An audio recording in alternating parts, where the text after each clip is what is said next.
అందరూ అభిమానులు జన సైనికులు వీర మహిళలు సమానంగా ఉండాలి, నా పార్టీ సమానమైన పార్టీ అని చెప్పారు. కానీ ఇక్కడ లోపలే పాలిటిక్స్ జరుగుతుంది. మా అమ్మగారండి 7:30కి వచ్చాం మేమిద్దరం. నేను హైకోర్టు అడ్వకేట్, ఆవిడ వచ్చేసి లెక్చరర్. మేము ఆవిడేమన్నారు, మీరేమైనా పార్టీ కోసం పనిచేశారా అన్నారు. 25 సంవత్సరాల నుంచి నేను పార్టీకి అభిమాని. 25 సంవత్సరాల నుంచి ఆయన వ్యక్తిత్వాన్ని తీసుకెళ్ళాను. పార్టీ చుట్టూ తిరిగి ఫోటోలు తీయించుకుని షో ఫోటోలు ఇవ్వలేదు. నేను ఆయన వ్యక్తిత్వాన్ని నేను మోసాను. ఆయన వ్యక్తిత్వాన్ని 25 సంవత్సరాలుగా మోస్తున్నాను. ఒక ప్రొఫెషనల్ అయినా కూడా నా కోర్టు కేసులన్నీ వదిలేసుకుని మొన్న హైకోర్టులో కూడా ఏపీ తెలంగాణలో ఎవరు వాయిస్ వినిపించకపోతే లంచ్ మోషన్ పిటిషన్ లో అన్యాయం జరిగిందని చెప్పేసి జ్యుడిషియరీలో కూడా అన్యాయం జరిగింది ఆయనకని చెప్పి మొదటి వ్యక్తిగా మాట్లాడింది నేనే, గంగా కీర్తి ఎర్రంశెట్టి. నేను కనీసం ఇక్కడ నుంచి ఉంటానంటే కూడా ఆవిడ 15 సార్లు వాళ్ళ గన్మ్యాన్లు లేడీ గన్మ్యాన్స్ ఇచ్చి బాడీ గార్డ్స్ ఇచ్చి కావాలని ఇంటెన్షన్ గా తొలగించాలని చూస్తుంది. ఎక్కడ పార్టీకి మేము మంచి చేస్తామో అని వాళ్ళు మాత్రమే ఉండాలి. వాళ్ళ అయ్య జాగిరా, వాళ్ళ అమ్మ జాగిరా. పవన్ కళ్యాణ్ గారు అన్నారు కదా, తెలంగాణ వాళ్ళ అయ్య జాగిరా, వాళ్ళ అమ్మ. అలాగే జనసేన పార్టీ వాళ్ళ అయ్య జాగిరా, వాళ్ళ అమ్మ జాగిరా. ఎప్పటి నుంచో రాజకీయాల్లో ఉంటే పవన్ కళ్యాణ్ గారిని రాజకీయాల్లోకి రానివరా?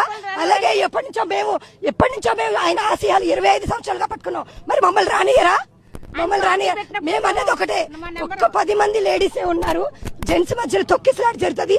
పేర్లు లేకపోయినా మా 10 మందిని మమ్మల్ని ఎలో చేయండి, సీనియర్ సిటిజన్స్ అని రిక్వెస్ట్ చేసుకున్నాం. ఆవిడ కుదరదు, నువ్వేమైనా పార్టీకి 12 సంవత్సరాల నుంచి చేసావా, 15 సంవత్సరాల నుంచి చేసావా, ఎప్పుడు వచ్చావు అనేది కాదు.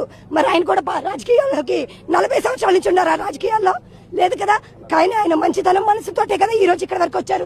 మేమంతా నిజాయితీగా చేస్తున్నప్పుడు ఆవిడ ఎందుకు కావాలని ఇంటెన్షనల్ గా చేస్తుంది? ఆవిడ జనసేన శిరీష గారు ససేమే ఆడవాళ్ళ శత్రువులని ససేమేరా కుదరదు, నువ్వు రావడానికి వీల్లేదు.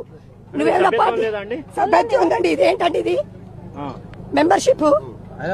నేను ఇంకా 15 మందికి మెంబర్షిప్ కూడా చేయించాను. నాకు 30,000 శాలరీ వచ్చిన రోజు 15,000 పెట్టి 15 మందికి మెంబర్షిప్లు కూడా చేయించాను.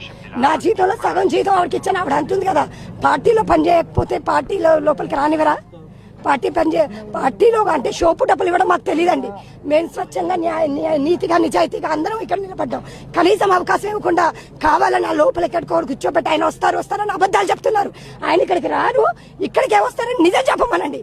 ఇది నిజం చెప్పే పార్టీ. ఇక్కడ మమ్మల్ని కూర్చోబెట్టే ప్లేస్ లో ఆయన రారు, వేరే చోటు కూర్చోబెడుతున్నారు. ఇక్కడ కూర్చోబెట్టిన ప్లేస్ లో ఆయన రారు.